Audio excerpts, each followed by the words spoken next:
ollaan nyt tämmöisessä 10 vuotta vanhassa pesuhuoneessa ja ollaan välioven vaihdossa. Eli tähän on laitettu aikoinaan ihan normaali tämmönen väliovi. Ja tää on sen verran lähellä suihkuja, että se on kosteusrasitukselle siinä altis, niin silloin se vähän tuppaa menemään tämmöiseen kuntoon, että sinne tulee kosteusvaurioita. Ja nyt me vaihdetaan siihen tämmönen hieno lasiovi, ja lasiovi onhan siinä mielessä kosteeseen tilaa hyvä, koska se ei pysty mitenkään niin kuin sitä kosteudesta ottamaan itteensä, ja niitähän lasiovia ihan laidasta laitaan, löytyy huurrettuja, löytyy kuviollisia laseja, tummennettuja, mutta me asennetaan nyt tähän semmonen satiinilasiovi.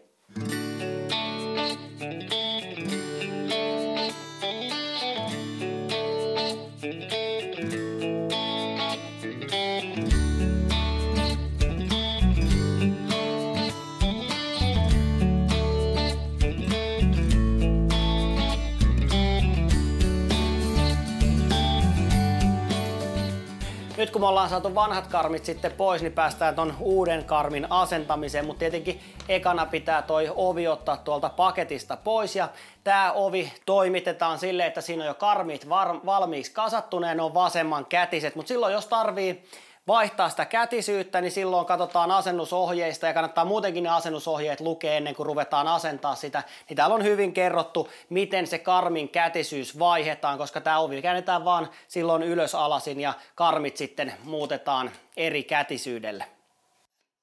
Me asennetaan nyt tämä karmi tommosilla kiiloilla tonne, eli tämänhän voisi laittaa karmiruuveilla tai semmoisilla säädettävillä karmiruuveilla, eli tähän on monta eri tapaa asentaa tämmöinen karmi, mutta me käytetään tämmöisiä valmiita karmikiiloja täällä, ja nyt kun me nostetaan tämä karmi tähän aukkoon, niin mä tuen noilla kiiloilla tuolta ihan yläreunasta ton karmin sille, että se pysyy vaan siellä paikoillaan.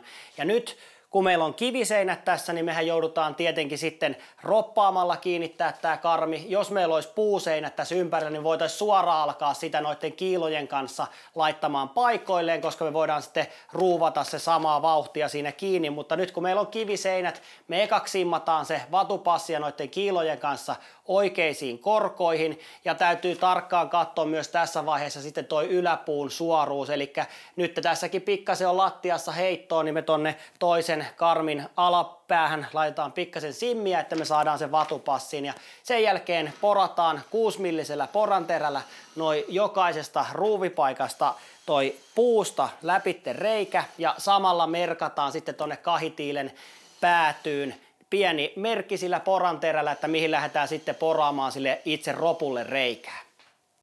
Tässä karmien kiinnittämisessä kannattaa käyttää tarpeeksi järeitä ruuveja, eli vähintään jotain 5x80 ruuveja, niin silloin sinne saadaan tarpeeksi kiinnitystä noille ruuveille. Ja kasin ropuilla lähdetään roppaamaan tonne, eli nyt me porataan kasin tuommoisella kovametalliterällä, se ei tarvitse silloin iskua, se menee nätisti tuohon kahitiileen. Porataan tarpeeksi pitkä tai syvä reikä sinne. Sen jälkeen kun kaikki reijät on porattu, niin laitetaan sinne sitten roput, ja sen jälkeen päästään taas simmailemaan ja ruuvailemaan tätä karmia paikoille. Tämä karmihan pitää tietenkin keskittää tähän aukkoon, että jos siellä on jotain vippejä näissä seinämissä, että se saadaan siihen säädettyä sitten suoraan. Eli tässäkin jää tuommoisesta sentistä 1,5 molempiin reunoihin säätövaraa.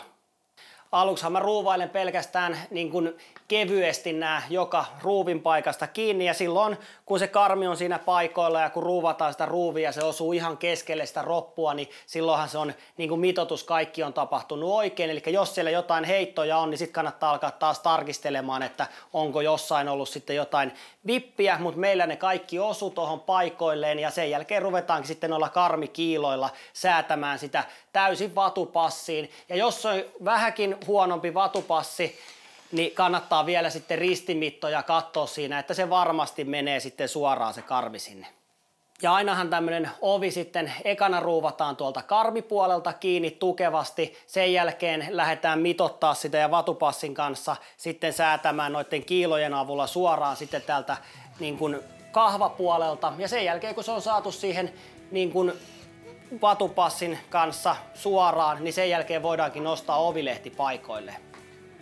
Tämmöisen lasioven asennuksessa tarvii sitten, että tämä ovilehti saadaan paikoilleen aina 2 ihmistä, koska tämä lasilehti painaa jonkun verran. Sen takia tämä on myös vahvistettu sille, että tämä on 3 saranalla, niin silloin se varmasti kestää siinä. Mutta nyt kun tätä nostetaan paikoilleen, niin toinen ruuvaa noin kuusiokolomutteri tai pultit tonne kiinni ja toinen sitten nostaa sitä paikoille. Mutta kannattaa jotain pahvia tai jotain suojaa laittaa tuohon alle, koska meilläkin on laattalattia, niin tämmönen karkastu lasi, niin tämähän kestää todella hyvin iskuja täältä pintapuolelta, mutta jos se saa tänne reunaan sitten kovan iskuja, varsinkin tämmöisellä kivilattialla, ettei sitten mikään reuna tai nurkka murru sieltä. Kun ovi on saatu ruuvattua suurin piirtein paikoilleen, niin sitten varovasti laitetaan se kiinni. Noissa saranoissa on pikkasen säätövaraa, eli säädetään niillä saranoilla sitten, jos on tarvetta sille, että se ottaa tasaisesti joka puolelta tiivisteisiin kiinni. Sitten kun kaikki on saatu kohilleen, niin sen jälkeen katkaistaan noi karmikiilat tuolta, ja mä oon tottunut käyttämään näissä aina uretaania. Jotkut ei käytä näissä väliovissa, mutta se uretaani tukee kuitenkin ja liimaa sen karmin vielä tukevasti sinne paikoilleen. Lopuksihan sitten tehdään näitä viimeistelyhommia, eli laitetaan noiden saranoiden päälle tommoset suojakannet ja sitten tietenkin tää kahvamekanismi. Ja tässähän on ihan tämmönen siisti tukeva kahvamekanismi, mikä toimii tonne vastarautaan hyvin. Ja sitten laitetaan kynnys. Tähän silloin kun se on oikein asennettu, niin toi kynnyshän menee siististi tohon noin. Ja me laitetaan se silikoonilla liimaamalla, eli ei lähdetä poraamaan mitään reikiä sinne, koska siellä on lattialämmitys alla, niin ettei vioteta sitä. Sitten listat ympäriinsä ja se onkin käyttövalmis.